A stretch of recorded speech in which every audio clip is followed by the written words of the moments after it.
Well, it's fantastic to be presenting here today to you all at the Staking Summit. My name's Ralf. I'm the Head of Business Development for Nexus Mutual.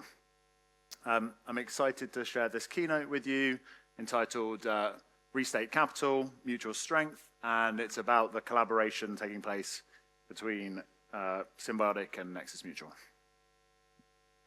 So, as many of you are aware, there are billions of dollars of capital that are deposited in restaking protocols, stewarded by a number of curators, and that capital is looking to be put to work. Beyond points, I'm here to show you how we can have a real use case that provides real yield that's ready to go today. That use case is taking economic security that restaking affords, providing coverage for on-chain assets, primarily in DeFi, but with a wider applicability too. This isn't something theoretical or a use case that hasn't yet been implemented.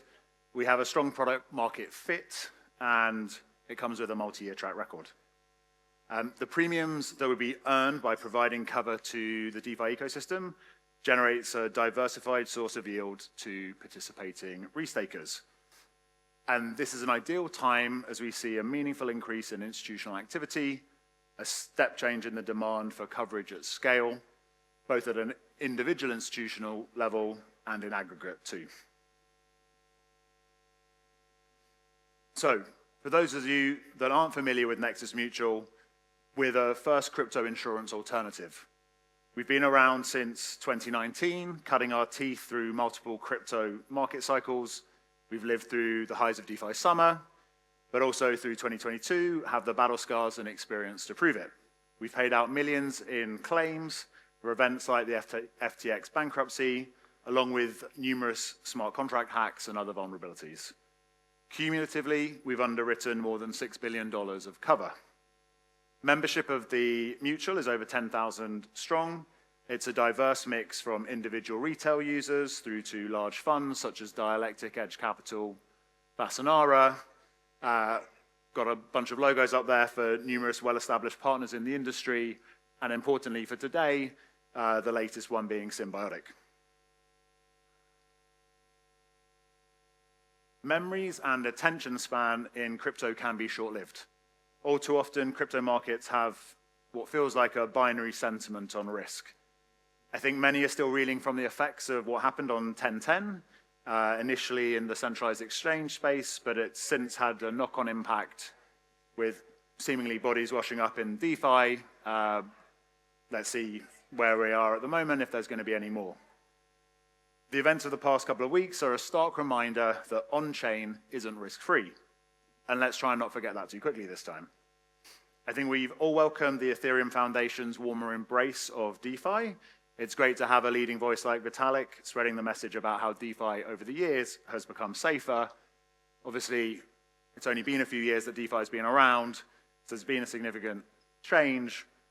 But for institutional capital, it wants to know that it can deploy safely, at scale, and over a longer time horizon. So let's look at just a quick recap on some of the things that just have happened over the past past couple of weeks, and then a little bit further back in time this year. Starting on the left there, so Balance of E2. This caught people's attention because it's one of the well-established, well-respected protocols. It's been around for years. It's had multiple audits and significant TVL. Nexus Mutual had few to no active covers for Balance of E2 because it seemed that there was a widely held assumption that Balance of E2's Lindy effect had lowered risk to an acceptable level. With Stream Finance, the contagion stemming from Stream Finance, maybe Elixir, it's perhaps an echo for me going back to 2022 and the Celsius collapse. Something of a liberal interpretation of concepts such as what constitutes a stable coin versus perhaps a hedge fund masquerading itself as a DeFi protocol with off-chain risks all wrapped up in a black box. The concept of trust me bro, but leaking into the institutional space. To be clear, after our rigorous due diligence, our risk team, putting it politely, as Lee had mentioned in a panel earlier today, told interested fund clients of Stream Finance that we considered it a hot ball of risk and wouldn't touch it. So too often on-chain opportunities are ranked by yield without a corresponding level of risk, given that there isn't necessarily any agreed upon unit of risk measure. With Nexus Mutual, we put skin in the game, and the cover cost is a tangible yardstick. It is, of course, an opinion, a wisdom of crowds from the multiple underwriting LP pools that we have, but one that they're willing to backstop with capital.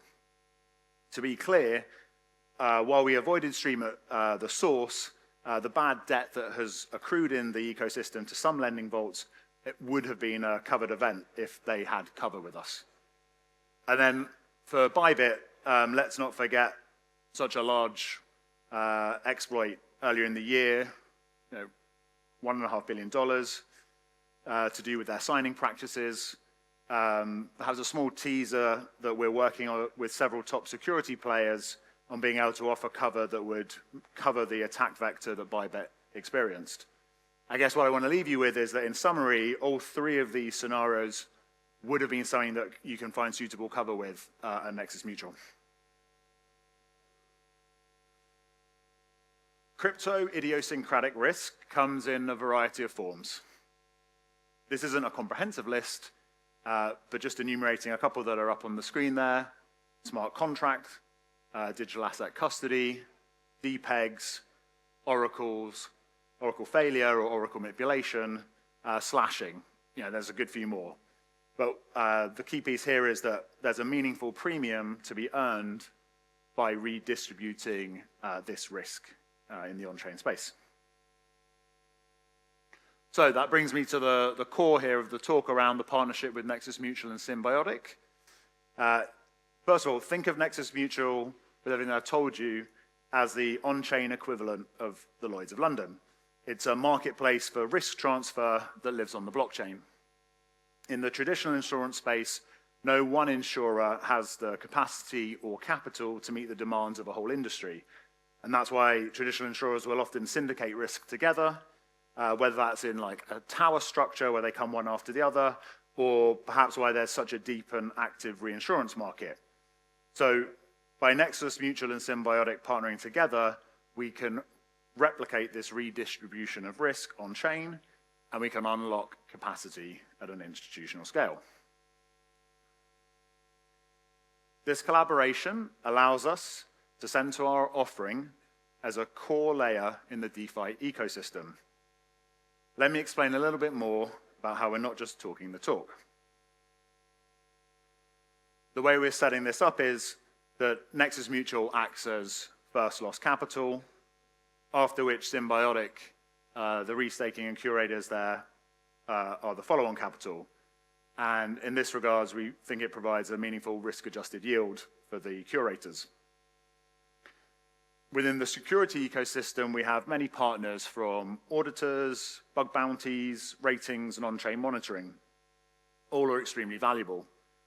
Our niche is being part of that security ecosystem and a core layer where if or when all else fails, the cover you have in Nexus Mutual is the capital preserving backstop.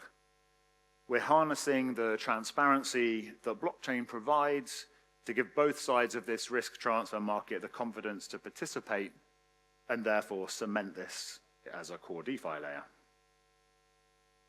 So a somewhat simplified diagram of how all this works.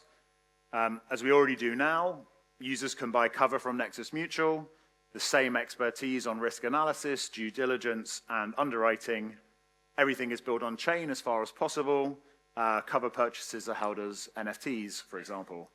We have numerous Dune dashboards for checking our capital and tracking present and historic performance. We have a fully annotated claims history showing all valid claims and also explaining why claims might have been rejected. And it's this track record that gives both sides of the marketplace confidence to participate.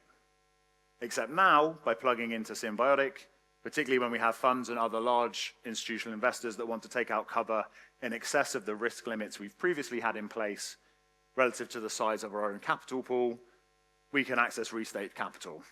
It generates a sustainable, diversified a meaningful source of yield for restakers. Let's look forward to what burgeoning opportunities we're positioning ourselves ahead for in what we believe will be the next wave of DeFi. Just a pretty simple graphic there of Morpho's TVL, but you can just see how it's got that classic hockey stick up and to the right of TVL.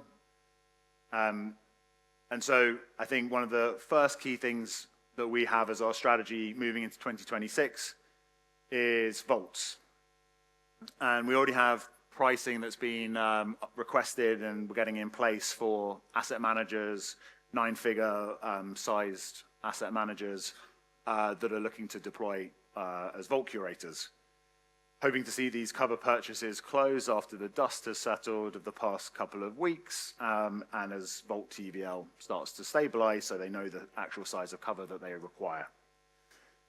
With the explosive growth in Vault TVL across the industry, we'll need to redistribute this risk to increase cover by an order of magnitude from the tens of millions that we have now into the, say, hundreds of millions.